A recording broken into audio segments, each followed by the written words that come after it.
Toujours un plaisir de vous retrouver au sommaire de ce 7 Actu, journée mondiale des petites et moyennes entreprises. À Yopougon, un garagiste forme la relève des jeunes avec ou sans diplôme, bénéficient d'un apprentissage gratuit. Toujours connectés, mais à quoi les écouteurs nous isolent du monde qui nous entoure? Plus de détails dans ce journal. Et un pont aérien entre la Côte d'Ivoire et l'Angola, le vol direct Abidjan-Luanda démarre en août 2025.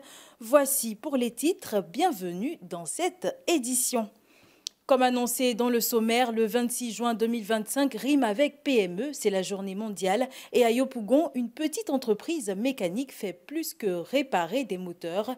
Dans cette PME, le patron forme bénévolement des jeunes avec ou sans diplôme. Un exemple de transmission informelle au cœur des petites structures. C'est un reportage signé Fatou Kaloga.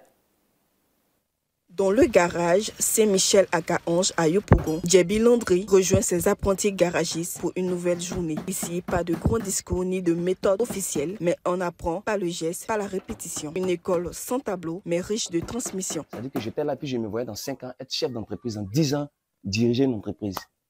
Et Dieu faisant grâce aujourd'hui, j'ai un grand garage où j'emploie plus de 25 personnes, plutôt, je peux dire ça comme ça.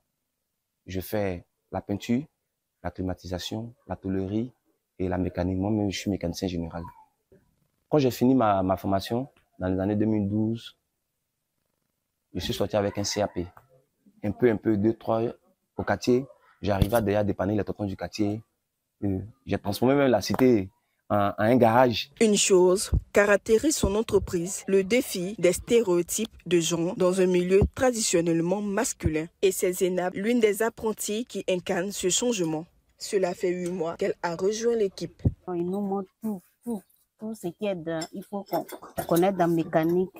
Il est toujours disponible à notre position. Il nous montre comment on doit faire.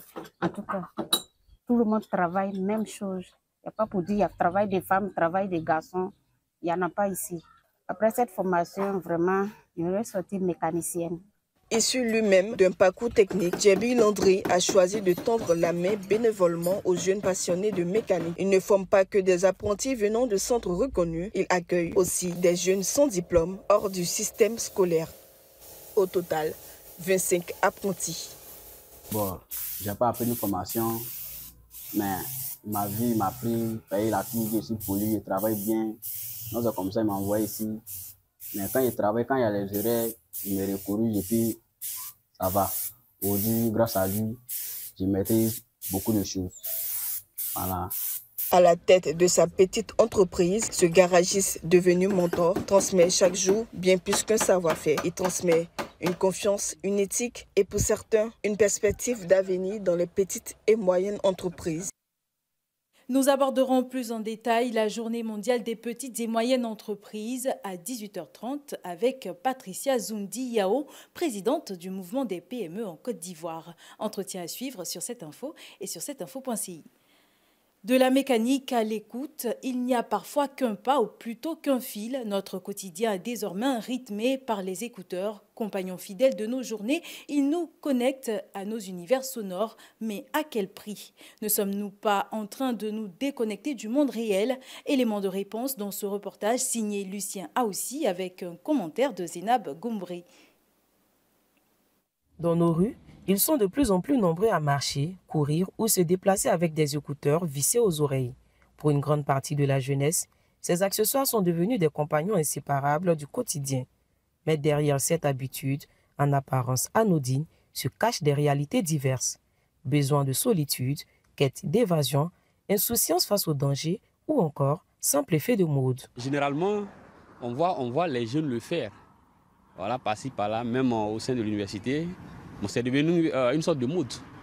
Une sorte de mode et c'est vraiment bien. Hein? C'est vraiment pas bien parce qu'on peut avoir des accidents dans la rue et autres à cause du manque de concentration. Voilà, donc je pense qu'il faut sensibiliser les jeunes. Il faut sensibiliser les jeunes pour qu'ils fassent attention à leur vie et à leur santé. Et ça te permet d'écouter tout en marchant, de ne pas marcher là comme ça. Oui, de penser à autre chose, de déstresser. Peut-être en partant, tu penses peut-être au boulot qui t'attend, tu penses à tes soucis. Donc bon, tu mets la musique pour ça autre chose, pour kiffer un peu, puis après tu oublies un peu quoi. Si tu es je recommande si tu es dans un endroit fermé où il n'y a pas de danger, à la maison, où tu es sans danger, tu peux mettre la musique à fond. Mais sur la route, c'est pas recommandé, c'est dangereux parce que tu peux entendre, s'il y a un danger, tu peux entendre, mais si tu as les écouteurs à fond, tu ne peux pas percevoir certains bruits, comme les klaxons, les trucs. Je pense que c'est juste pour écouter de la musique, me relaxer en marchant, puisque bon, on sait un peu l'effet de la musique dans les moments de stress, surtout avec les études actuellement. Donc c'est toute la raison du port du casque en marchant, c'est tout. Non, pas de soucis réels, puisque je diminue au maximum le volume. Donc pas de soucis. J'entends tout à côté de moi. Pour mieux comprendre les motivations et les conséquences de ce comportement, nous avons tendu notre micro à un spécialiste du comportement. Les effets négatifs sont légion, puisque au niveau de tout ce qui est écouteur, de tout ce qui est, comment on appelle ça, lié en fait à l'audio, quand c'est fréquent, forcément ça va jouer sur la santé auditive. Mais au niveau psychologique, on a ce qu'on appelle l'isolement social. Parce que la personne n'a pas envie de rentrer en interaction, la personne reste dans son coin, la personne reste connectée avec les écouteurs dans ses oreilles. Donc, ça joue un peu sur l'interaction avec les autres. Du coup, ça nous crée une forme d'isolement.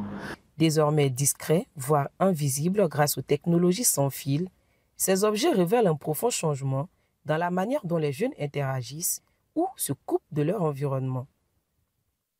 Parlons politique à présent. La course à la présidentielle de 2025 est désormais lancée pour André-Jocelyne Doirou. Elle a dévoilé ce mercredi 25 juin, lors d'une conférence de presse tenue au Palm Club, les grandes lignes de son projet de société baptisé Sentinelle 2025. Une vision féminine et inclusive portée par des engagements forts en faveur des femmes, des populations vulnérables et du développement des zones rurales. Déindigni Nikaï a recueilli ses propos. J'annonce ma candidature aux élections présidentielles 2025 pour défendre les causes de la femme, pour défendre la femme du vivrier, la femme de la société civile, des VBG et autres. Nous faisons beaucoup de social. Pour nous, il n'y a pas de développement sans social. Quand vous voulez aller faire le social et le développement, il faut que vous y mettez le social. Donc, on a décidé d'aller aux élections avec les organisations de la société civile, rien que pour défendre le volet social et aussi politique de Côte d'Ivoire. Pendant que la course à la présidentielle se poursuit, la Côte d'Ivoire continue d'élargir ses horizons. Une nouvelle ligne directe vient renforcer les connexions sur le continent africain. Dès août 2025, un vol reliera Abidjan à Luanda, marquant une étape importante dans le renforcement des liens entre la Côte d'Ivoire et l'Angola. Cette avancée stratégique a été officialisée le 24 juin en marge du sommet des affaires États-Unis-Afrique. Un reportage de Drissa Diané, commenté par Zénab Goumbri. L'accord a été signé entre les ministres du commerce ivoirien, Souleymane Diarra-Souba, et le ministre des Transports de l'Angola, Ricardo Viegas d'Abreu, sous le regard du Premier ministre ivoirien, Robert Begré-Mambé. Il marque une nouvelle étape dans le rapprochement économique entre les deux capitales. Comme a été référencé par son Excellence Premier ministre de la Côte d'Ivoire, c'est un engagement de deux chefs d'État, car ça fait partie des objectifs stratégiques du continent, qui est de donner la liaison entre le pays. Comme il est connu, le défi est continuel dans notre continent, et c'est pour nous, l'Angola, un point stratégique en Luanda, et précisément dans la province de Kolobeng, pour faire une liaison entre les deux pays. C'est une forme pragmatique, efficace pour garantir les objectifs du marché unique africain. Une liaison directe pour connecter les peuples, stimuler les échanges commerciaux et poser un jalon concret dans la mise en œuvre de la zone de libre-échange continentale africaine.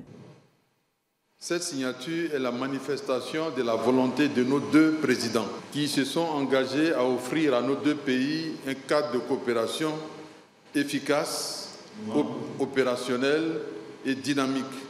Ces signatures ouvrent les perspectives des échanges commerciaux solides et nous engagent à poursuivre cette coopération par des actions concrètes. Un pont aérien stratégique entre la Côte d'Ivoire et l'Angola, symbole d'une Afrique qui se connecte, se parle et avance ensemble vers une intégration continentale plus forte.